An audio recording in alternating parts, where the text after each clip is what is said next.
الحمد لله رب العالمين وبه استعين واشهد ان لا اله الا الله وحده لا شريك له واشهد ان محمدا عبده ورسوله اما بعد.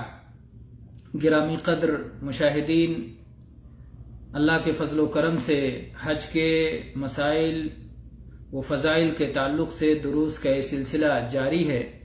آج کے درس میں انشاءاللہ استطاعت کی کیا شرطیں ہیں مردوں کے لیے اور کیا شرطیں ہیں خواتین کے لیے، حج کی استطاعت کیسے ہوگی، حج کی استطاعت کا مفہوم ان شرطوں کے ذریعے سے مزید واضح ہوگا. یعنی ایک شخص مستطیع ہے اور حج اس پر فرض ہے، تو یہ استطاعت کی کیا کیا شرطیں ہیں. عام شرطیں جس میں جو مردوں کے لیے بھی ہیں اور عورتوں کے لیے بھی ہیں، وہ 3 شرطیں ہیں. پہلی شرط ہے جسمانی استطاعت یا بدنی استطاعت، یعنی جسم تندرست ہو اور چلنے پھرنے کی، سواری پر بیٹھنے کی طاقت ہو، تو یہ جسمانی استطاعت ہے. دوسری شرط ہے مالی استطاعت.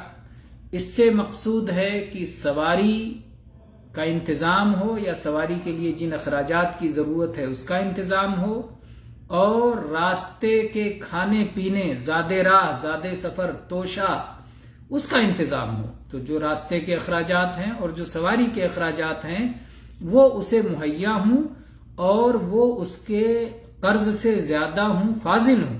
یعنی اس سے قرض ادا کرنے کے بعد اور اپنے اہل و عیال کا خرچہ جو اس کے اوپر لازم ہے اس کی ادائیگی کے بعد، اور جو اس کی اصلی حاجات ہیں زندگی کی، ان حاجات کی تکمیل کے بعد اس کے پاس اتنی مالی استطاعت ہو، اس کی ایسی مالی حیثیت ہو، مالی پوزیشن ہو کہ وہ حج کر سکتا ہو، تو یہ مالی استطاعت ہے. انشاءاللہ ہم اس کی تفصیل آگے مزید کریں گے. اور تیسری شرط ہے امنی استطاعت، یعنی راستہ مامون ہو، محفوظ ہو، راستے جو ہے اس میں راستے میں جنگ نہ ہو، چور ڈاکو نہ ہو، راستے میں جان و مال کو خطرات نہ ہوں، درپیش نہ ہوں، راستہ مامون ہو، لوگوں کا سفر جاری ہو اور امن کے ساتھ، اطمینان کے ساتھ جو ہے سفر کر سکتے ہوں. تو یہ 3 عام شرطیں ہیں. 2 شرطیں ایسی ہیں جو عورتوں کے لیے خاص ہیں. پہلی شرط یہ ہے عورت کے لیے کہ اس کے ساتھ محرم ہو، اور دوسری شرط یہ ہے کہ عورت عدت نہ گزار رہی ہو، کیونکہ عدت میں اس کے لیے باہر نکلنا منع ہے. ہم اس کی تفصیلات کرتے ہیں، آپ کے سامنے ایک ایک کی تفصیل رکھتے ہیں. بدنی استطاعت کا مطلب یہ ہے کہ آدمی ایسا بیمار نہ ہو کہ سواری پر بیٹھ نہ سکے، یا اس کے جسم میں کوئی ایسی معذوری نہ ہو جس معذوری کی بنا پر وہ حرکت نہ کر سکتا ہو، چل پھر نہ سکتا ہو. کیونکہ حج میں طواف کرنا رہے گا، مینا جانا رہے گا، مزدلفہ جانا رہے گا، عرفات جانا رہے گا، تو وہ چل پھر سکتا ہو. اس کی دلیل ظاہر بات ہے کہ قرآن پاک کی وہی آیت جس میں استطاعت کا ذکر کیا گیا ہے، وَلِلَّهِ عَلَى النَّاسِ حِجُّ الْبَيْتِ مَنِ اسْتَطَاعَ إِلَيْهِ سَبِيلًا. تو استطاعت میں یہ بات داخل ہے کہ آدمی سواری پر بیٹھ سکتا ہو، سواری پر جو ہے سوار ہو سکتا ہو، اور اگر سوار نہیں ہو سکتا تو وہ غیر مستطیع ہے، اور ضروری ہے کہ وہ پہنچنے کی طاقت رکھتا ہو، جس میں سے جسمانی استطاعت بھی ہے. اسی طرح سے وہ حدیث جو کہ صحیح مسلم میں 1335 نمبر پر آئی ہے، اور جس کے راوی عبداللہ ابن عباس رضی اللہ عنہما ہیں کہ نبی کریم صلی اللہ علیہ وسلم کے پاس قبیلہ خثام کی ایک خاتون آئی اور اس نے آپ سے فتویٰ پوچھا. اس نے کہا، اے اللہ کے رسول صلی اللہ علیہ وسلم، اللہ کا فریضہ حج سے متعلق اللہ کا فریضہ جو اللہ کے بندوں پر عائد ہوتا ہے، وہ میرے بوڑھے باپ پر بھی عائد ہو چکا ہے، جو کہ سواری پر سوار نہیں ہو سکتا. یعنی جسمانی استطاعت اسے نہیں ہے، لیکن اسے مالی استطاعت موجود ہے. مکہ پر پہنچنے کے لیے اس کے پاس مال ہے، یا کوئی اور اس کی طرف سے حج کر سکتا ہے، تو اس کے اوپر حج فرض ہو گیا ہے. افا احج عنہ، کیا میں اپنے والد کی طرف سے، اپنے باپ کی طرف سے حج کر سکتی ہوں؟ تو اللہ کے نبی صلی اللہ علیہ وسلم فرمایا نعم، ہاں اپنے والد کی طرف سے حج کر سکتی ہو۔ یہ صحیح بخاری میں 1513 اور صحیح مسلم میں 1334 نمبر پر، اور صحیح مسلم 1335 نمبر پر معمولی الفاظ کے اختلاف کے ساتھ ہے۔ اس میں یہ الفاظ ہیں، یا رسول اللہ ان ابی شیخ کبیر علیہ فریضۃ اللہ فی الحج وهو لا يستطيع ان يستوي على ظهر بعيره فقال صلی اللہ علیہ وسلم فحجی عنہ۔ اس خثعمی عورت نے کہا کہ اللہ کے نبی، میرے والد سن رسیدہ ہیں، کافی بوڑھے ہیں، اور اللہ کی جانب سے حج کا فریضہ ان پر لازم ہو چکا ہے، لیکن وہ اونٹ کے پیٹھ پر رک نہیں سکتے، وہ بیٹھ نہیں سکتے۔ تو اللہ کے نبی صلی اللہ علیہ وسلم نے اس خاتون سے کہا تم اپنے والد کی طرف سے حج کرو۔ تو اس سے معلوم ہوتا ہے کہ جو شخص اپنے مال کے ذریعے سے حج کر سکتا ہو لیکن جسمانی اعتبار سے عاجز ہو تو اس پر حج فرض ہے، وہ خود نہیں کر سکتا ہے تو کسی اور کو اس کی جانب سے حج کرنا چاہیے، جیسا کہ اس حدیث میں اللہ کے نبی صلی اللہ علیہ وسلم نے اس خاتون کو کہا کہ تم اپنے والد کی طرف سے حج کرو۔ اور اس مسئلے پر اہل علم نے اجماع نقل کیا ہے، امام قرطبی نے، امام ابن تیمیہ نے، امام ابن العربی نے، سب نے اس پر اجماع بھی نقل کیا ہے۔ اور اگر اس خاتون کے والد پر حج فرض نہیں ہوتا اور اس نے کہا کہ اللہ کے نبی صلی اللہ علیہ وسلم حج کا فریضہ میرے والد پر عائد ہو چکا ہے، تو اللہ کے نبی صلی اللہ علیہ وسلم غلط بات پر اس عورت کو باقی نہیں رہنے دیتے، بلکہ آپ اس کا انکار کرتے، کیونکہ نبی صلی اللہ علیہ وسلم حق کو بیان کرنے کے لیے آئے تھے، حق کی وضاحت کے لیے آئے تھے، اور آپ کسی کو خطا پر باقی نہیں رہتے تھے، کسی غلطی کا اقرار نہیں کرتے تھے۔ اسی لیے حدیث تقریری وہ حدیث ہے کہ اللہ کے نبی صلی اللہ علیہ وسلم جس پر خاموش رہ جائیں اور جس کا انکار نہ کریں تو وہ بھی حدیث ہوتی ہے اور وہ بھی دلیل ہوتی ہے۔ تو اس لحاظ سے اگر کوئی شخص جسمانی طور پر معذور ہے، بیمار ہے، سواری پر نہیں بیٹھ سکتا ہے، لیکن مالی طور پر وہ حج کرنے کی طاقت رکھتا ہے تو اپنا مال خرچ کر کے کسی کو حج پر بھیجے گا، کوئی اس کی طرف سے حج کرے گا۔ یہ جسمانی اور مالی استطاعت تقریباً دونوں مل کر کے ایک ساتھ آ گئیں، اور اس کا بیان ہو گیا کہ مالی استطاعت کا مفہوم یہ ہے کہ آدمی کے پاس سواری کا انتظام ہو، اس کے پاس زاد راہ کا انتظام ہو، جو اس کے اپنے اخراجات سے فاضل ہو، یعنی قرض چکا دے، اور جو اس پر بیوی بچوں کے لازمی اخراجات ہیں وہ ادا کر دے، جو اس کی اپنی اصلی ضروریات ہیں، زندگی کی ضروریات ہیں، کھانے پینے لباس رہنے وغیرہ کے تعلق سے وہ ساری ضروریات اس کی مکمل ہو جاتی ہیں۔ اس کے بعد میں اس کے پاس اتنا مال رہتا ہے کہ وہ حج کر سکتا ہے، تو پھر اس کے اوپر حج فرض ہوتا ہے۔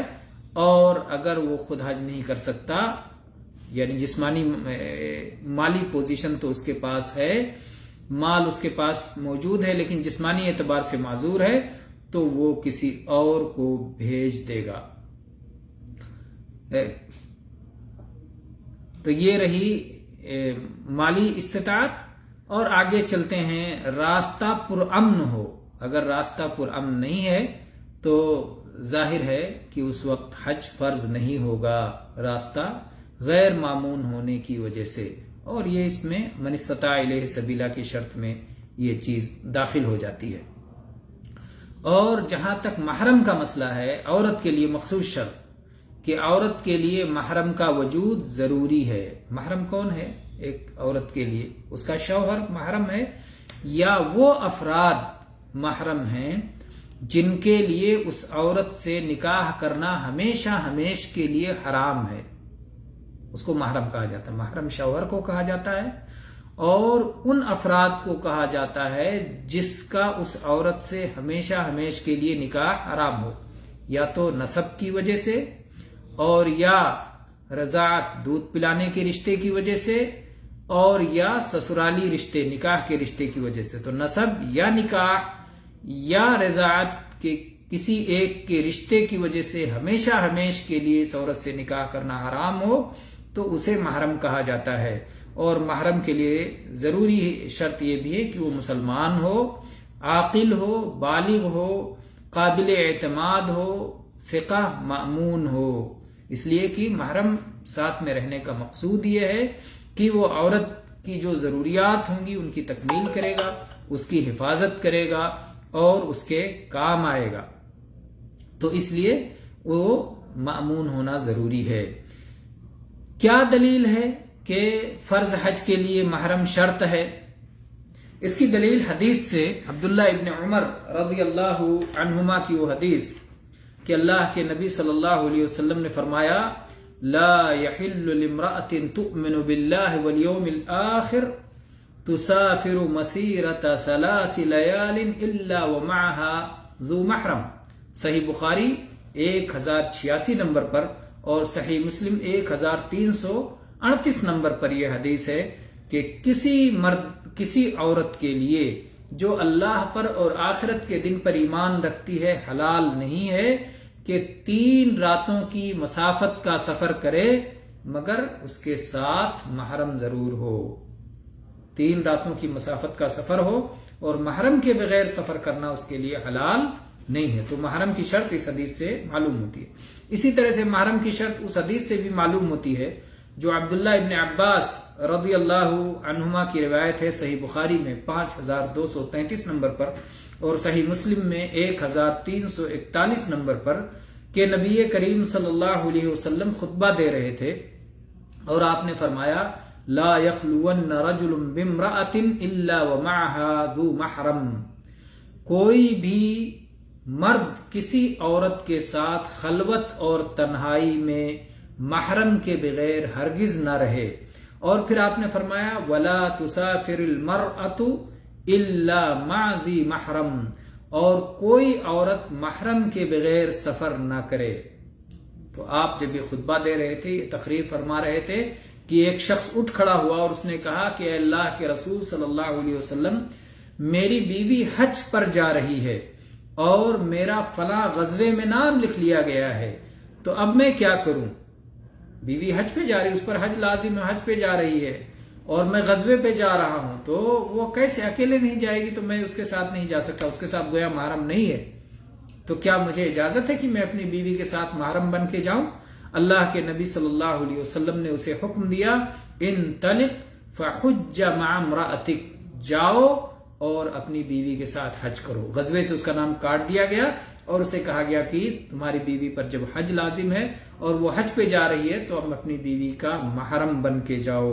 اس لیے حج میں اگر عورت کے ساتھ محرم نہ ہو تو پھر وہ مستطیع نہیں ہے، کیونکہ تنہا سفر عورت کے لیے یہ فتنے کا باعث ہے. اور اگر کسی عورت کو محرم مہیا ہے تو اس کے شوہر کو یہ حق نہیں ہے کہ اسے حج کرنے سے روک دے، فرض حج سے.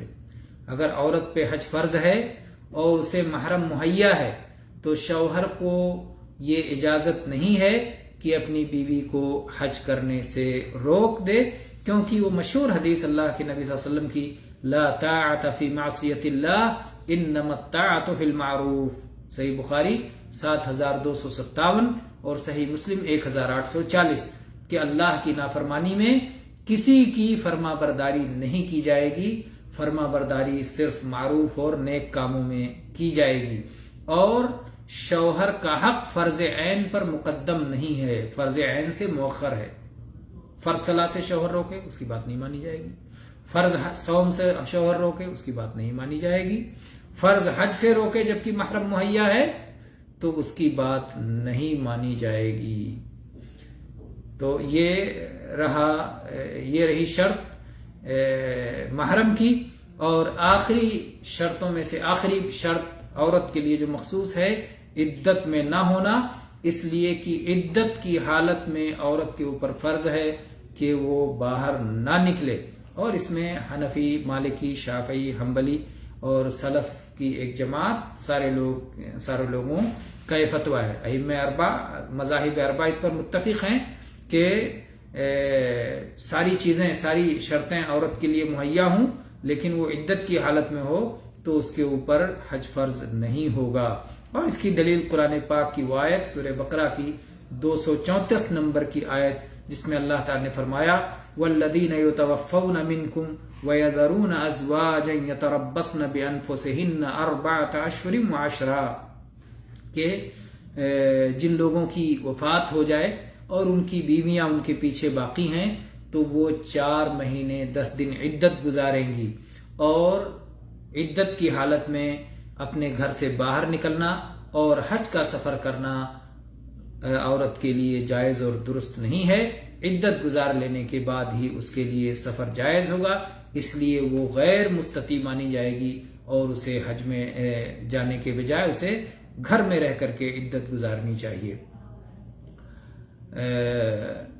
اسی طرح سے اس سلسلے میں سعید بن المسیب رحمہ اللہ کا یہ اثر بھی موجود ہے جسے امام مالک نے موطا میں روایت کیا ہے، اور ایسے ہی مصنف ابن ابی شیبہ میں بھی یہ ہے، اور امام طحاوی نے شرح معانی الاثار میں بھی اسے روایت کیا ہے، اور علامہ البانی رحمہ اللہ نے ارواء الغلیل میں کہا ہے اسنادہ رجالہ ثقات علی الخلاف فی سماع سعید بن عمر. تو سعید بن مسیب بیان کرتے ہیں کہ عمر بن خطاب رضی اللہ عنہ کان یرد المتوفى عنہن ازواجہن من البیداء یمنعہن من الحج. عمر رضی اللہ عنہ ان خواتین کو جن کے شوہروں کی وفات ہو چکی ہوتی تھی اور وہ عدت کی حالت میں ہوتی تھیں انہیں حج سے منع فرماتے تھے. تو اس طرح سے عدت اصل میں ایسی عبادت ہے کہ جس کا ایک وقت مقرر ہے، اس وقت میں اگر عدت نہیں گزارا گیا تو دوبارہ پھر اس کا موقع نہیں ہوگا. لیکن حج کا مسئلہ مختلف ہے. اگر 1 سال حج نہیں کیا گیا تو اگلے سال پھر حج کا موقع موجود ہے، اس لیے حج میں تاخیر کیا جا سکتا ہے اور عدت میں تاخیر نہیں کی جا سکتی. اس لیے جو عورت عدت گزار رہی ہو اسے کہا جائے گا کہ وہ غیر مستطیع ہے اور وہ حج کے لیے نہ جائے. تو یہ آج استطاعت کی تشریح تھی کہ کیسی استطاعت ہونا چاہیے. تو کچھ استطاعتیں ایسی ہیں جو مردوں اور عورتوں دونوں کو شامل ہیں، اور کچھ استطاعت کی شرطیں ایسی ہیں جو خاص عورتوں کے ساتھ ہیں. خاص عورتوں کے ساتھ جو استطاعت ہے وہ 2 ہے، ایک محرم کا ہونا اور ایک عدت میں نہ ہونا. اور جو مرد و عورت دونوں کے ساتھ ہے وہ جسمانی استطاعت ہے، مالی استطاعت ہے اور راستوں کا پرامن ہونا ہے. واللہ تعالی اعلم وصلی اللہ علی نبینا وسلم والحمد للہ رب العالمین.